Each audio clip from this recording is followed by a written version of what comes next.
Terve! Moi. Tänään tulimme keskustelemaan tänne rohkeudesta ja uskalluksesta. Tuntuu, että se on näinä päivinä oikeastaan aiheena täällä Suomessa ollut. Ja tänään minulla on seurana täällä Sari Mella-aho.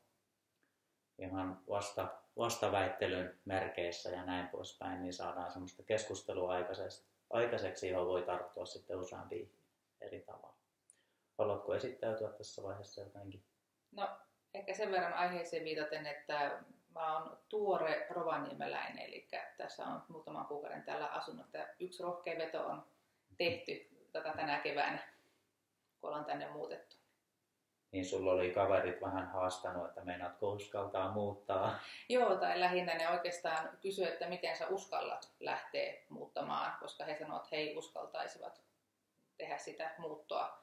Mutta itselle, kun tämä paikkakunta ei ollut mitenkään vieras, niin en mä kokenut, että olisi mitenkään vaikeaa lähteä. Että kun nuorena on lähtenyt unelmien perään jo kerran, niin miksei sitä sitten niin kuin jatkossakin lähtisi unelmien perässä eteenpäin.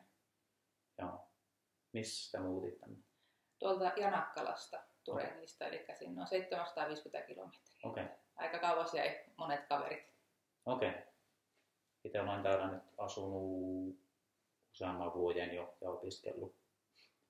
Toimin täällä Rovaniemellä urheiluhierojan tehtävissä ja mentaalivalmentajan tehtävissä myös.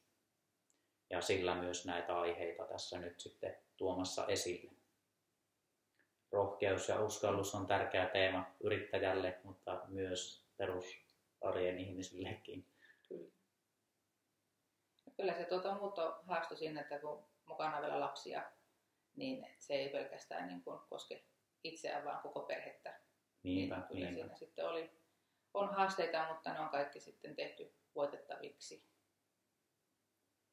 Lapsista nousee mieleen oikeastaan nuo sosiaaliset radat, että kuinka tärkeää niitä on niin vahvistaa lapsille, että on se tunteille se nimi ja ilmaisu ja annetaan niitä avaimia, sanojen avaimia tavallaan, että jää se turha semmoinen suomalainen sulkeutuneisuus, minun mielestä on yksi hyvä ilmaus, niin jäisi vähemmälle, että saa niille, on se sitten vihan tunne, suuttumuksen tunne tai joku semmoinen pettymys tai mikä se sitten onkin, niin nimeää aina lapselle sen tunteen, että hei, huomaan, että olet turhautunut tai huomaan, että olet vihainen ja se on ok, mutta että nyt tämä asia on hyvä hoitaa näin. Kyllä. Sillain, että sille tulee selkeä nimi sille tunteelle, vaikka siinä joutuisi tekemäänkin jonkun tietyn ratkaisun.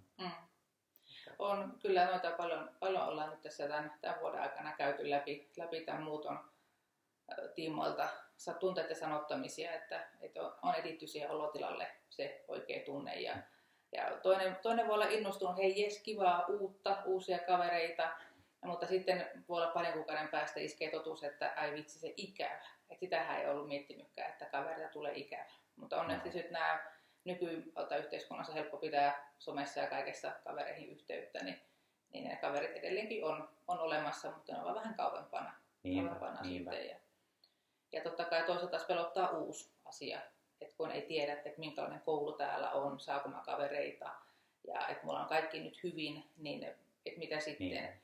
Mutta sitten kun taas ottaja lähtee ja opettaa lapsen sen tunteen kanssa olemaan, niin sitten se onkin 1-2 yötä ja sen jälkeen on hymy korvissa, kun tämä onkin ihan siistiä. Et sitten kun se lapsikin huomaa sen, että hei, suotta pelkäsin, mä selvisin tässä ja se niin perhe oli apuna tukena. Eli se ympäristö on tärkeä, että meilläkin täällä on sukulaisia paljon, niin huomasikin, että hei, eihän täällähän nyt näkee enemmän porukkaa käy kylässä ja ihmisiä näkee kuin aikaisemmin, että kun ne oli kaverit kauempana ja muuta, niin se oli sitten positiivinen yllätys molemmille lapsille puoleen ja toisin. Vanhemmuudesta nousee itsellä mieleen myös tuo yksinhuoltajan arki, koska nykyään on paljon yksinhuoltajia, niin sitä kautta olen nyt muutamien ihmisten kanssa keskustellut tosi paljon siitä, että on hyvä löytää sille lapselle joku roolimalli sitten, joka voi korvata sen toisen, on se sitten nyt mies tai niin kuin äiti tai isä, niin sen niin korvikkeen tietyllä tavalla, että on se jonkinlainen roolimalli, että löytyisi se rohkeus edetä sitten semmoisiin yhteisöihin, missä liikkuu myös muitakin vanhempia tai semmoisia yhteisöjä, missä olisi sitten niitä roolimalleja niin tietyllä tavalla hyvä lähteä hakemaan ja löytää semmoisia positiivisia roolimalleja mielellään. No tuossa just sitä, kun tänne muutetaan, niin minusta on kiva, että kun muutettiin, että lapsille olisi se tätiä olemassa, mitkä helpottaa sitä siirtymää tänne. Joo. Että aikaisemmin kun ollaan käyty kylässä, niin nyt sitten pystyy niin kun olla siinä arjessa mukana puolin ja toisin. Että yhtä lailla itse pystyy olemaan sitten sukulaisten arjessa tukena ja siinä sitten apuna, että jos on yksinhuoltaja ja on kipeänä, niin eipä siinä oikein mitenkään apteekkiin lähetä tai muuta. Että sitten on ihanaa, kun pystyy olla siinä tukena myös toiselle ja hakemaan sitten se vaikka särkylääkkeet apteekissa tai viedä ruokaa toiselle, että jaksaa taas mennä. Että kyllä mä nostan noille yksinhuoltajille hattua kovasti, että ne tekee hienoa työtä. Miten näet, minkälaisia harrastuksia tai minkä ikäisiä lapsia sulla on tällä hetkellä? No on siinä semmoisessa esiteini- ja teini-iässä olevia lapsia. Että onko harrastuksia vielä tai oletko nähnyt? No kyllä tuossa kesäaikana on päästy jo vähän harrastuksiin kiinni, mitä on tuolla Janakkalassakin harrasteltu. Ja tietysti paljonhan tuo some ja siellä maailmassa nämä harrastukset on tänä päivänä, koska ne kaverit on myös siellä, että tietysti heillä on kavereita myös ympäri maailmaa siellä verkossa, niin sitten taas se että se mistä paikkakunnalla sitä pelaa, niin se ei ole niin väliä, kun kaverit on sitten ympäri maailmaa. Mutta kyllä sitä liikuntaharrastuksiakin on löytynyt ja käyty katsastamassa, mitä täällä on tarjolla. Okei. Itse suosittelen niin rohkeutta ajatellen, niin suosittelen tanssimista esimerkiksi. Siellä tulee sitä fyysistä tekemistä, musiikkia ja semmoista sosiaalista kanssakäymistä. Minusta se on aika hyvä niin rohkeuden lisäämiseksi. Että ainakin siinä määrin, mitä itse olen saanut esimerkiksi breakdancen kautta, niin siellä on tullut sitä esiintymisrohkeutta ja halua heittäytyä. Ja toki jos hakee jonkun muun vastaavan, niin se voisi olla esimerkiksi improvisaatiokurssi tai joku tämmöinen. Tai sitten joku, vaikka jos alkaa soittaa jotain instrumenttia, niin sekin kehittää niitä uusia aivonratoja tavallaan ja saa sieltä sitten semmoista tietyllä tavalla haastetta, mutta mielekästä tekemistäkin. Ja se kehittää niin monin eri tavoin sitten sitä uskallusta ja semmoista rohkeutta, jonka turviin pääsee taas vaikka keskustelemaan rohkeammin ihmisten kanssa tai lähestymään jotakin ongelmaa vähän moniulotteisemmin. Kyllä.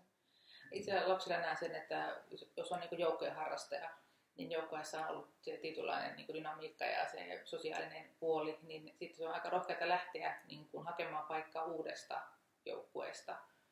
Mikä minusta on niin kuin hienoa, että lapset sitten, mutta ne soljuu niin hirveän helposti ne lapset jotenkin siihen, että ne ei laita semmoisia mitään ennakko-odotuksia tai suojakilpiä itselleen, että minusta tuntuu, että se on, jos on joukkueen pelaaja, niin se pääsee kyllä aina joukkueeseen niin kuin sisään ja mukaan siinä, että siinä itsekin kun katsoo hiukan kateellisena lapsen niin kuin sopeutumista, että miten se välillä meneekin niin helposti, että voisi ottaa oppia myös, että ei tarvitsisi niin jännittää sitä tilannetta ja että ensimmäisenä miettii, että mä mukaan ja just vähän silleen petään niin etäällä siinä, että on se itselleen outoa mennä yhteisöön, aikuisyhteisöön, missä on lämmin vastaanotto.